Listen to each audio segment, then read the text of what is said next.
Excellent. What is wrong with that letter F? So it's very, they needed some victories and battles. All your letters are backwards. You set them upside down because, as you correctly pointed out, only then will it print right side up and forward. Imagine how much fun the fine print can be, okay? That's not something I want to deal with. Now, Franklin's version of what he has in his hand. Sure. Block of wood, penknife, carve an illustration, carve a picture. We understand that Franklin did some of the carving for his printing office. Now, thankfully, the hard part's done. Hundreds of teeny tiny letters have been put together one by one to form those words and sentences. That is a job I do not have the patience for. So they gave that to someone else. Now, at this point, it is smooth sailing. I need something to print on. Give me a shirt. No, I'm kidding. I'm kidding. Don't give me a shirt. I'll do it. No, you got that. Go. The reason I said that is because today, paper is made out of trees. Sure. That was not the case in Franklin's day. In his day, paper was made out of cloth. Yeah. It's called rag paper. And it still exists. It's very expensive. It is usually reserved for two things today. Wedding invitations, and do you know the other thing that it's used for? Picture allowance day. Your birthday, a card comes in the mail with a $20 bill. Money. All our money is printed on rag paper because it's more durable than paper made from trees. See, you like rag paper. Everybody likes rag paper. Now, we need some ink on the surface. Listen. Do you hear that? That's tree sap. And mixed in is some soot to give it color. And it's all boiled together with flaxseed oil. This is their version of the inkjet cartridge. And think about it, what we have, they had, just in a different form. So wait, that is number 2, put ink on type. That sounds good to me. Awesome. Hi guys.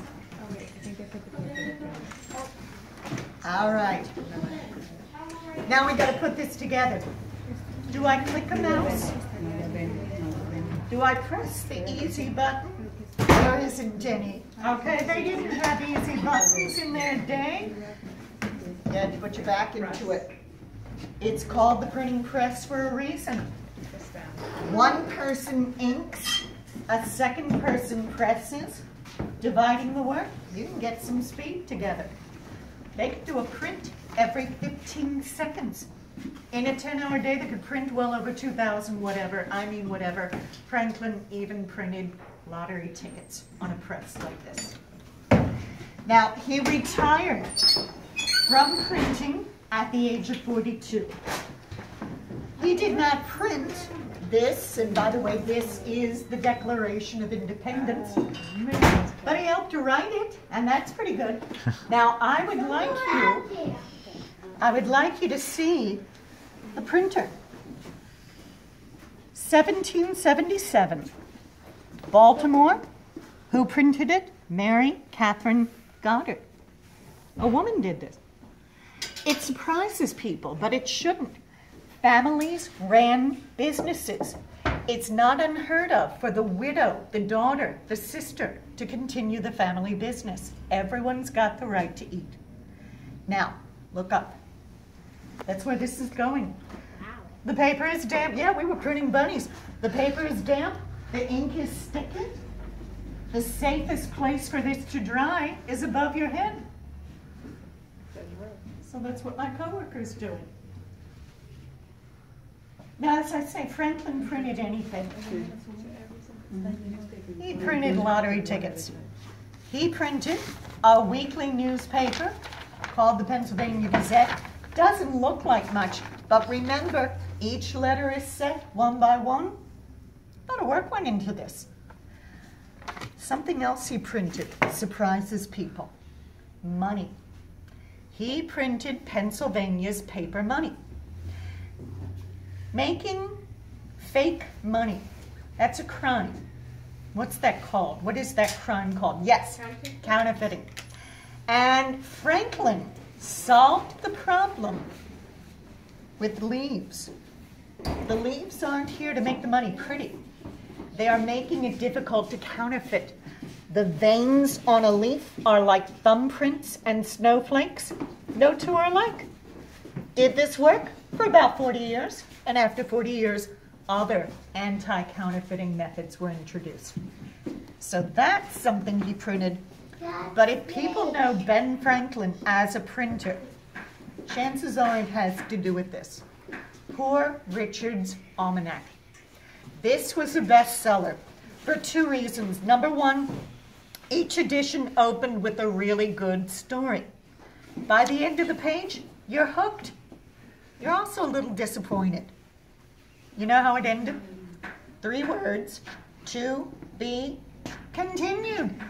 You gotta wait a whole year to find out how the story ends? That's patience. I don't have that kind of patience, but they did.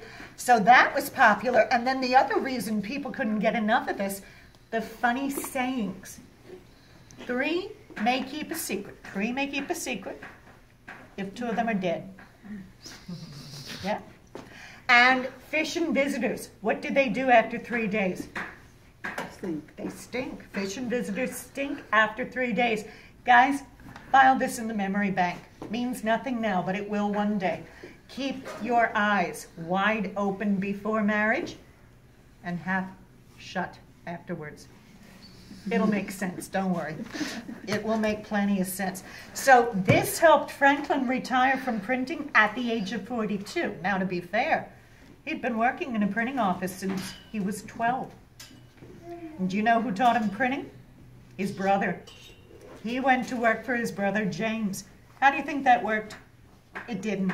It was horrible.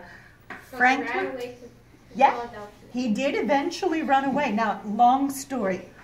At the age of 17, things started to get really heated in that printing office in Boston. The brothers were coming to blows. Literally, they were fist fighting with each other. And Ben knew he could not continue to work for his brother James, but neither could he find work at any other printing office in Boston. James went to all the printers and said, "This guy is trouble. You will regret the day you hired him." He got blackballed.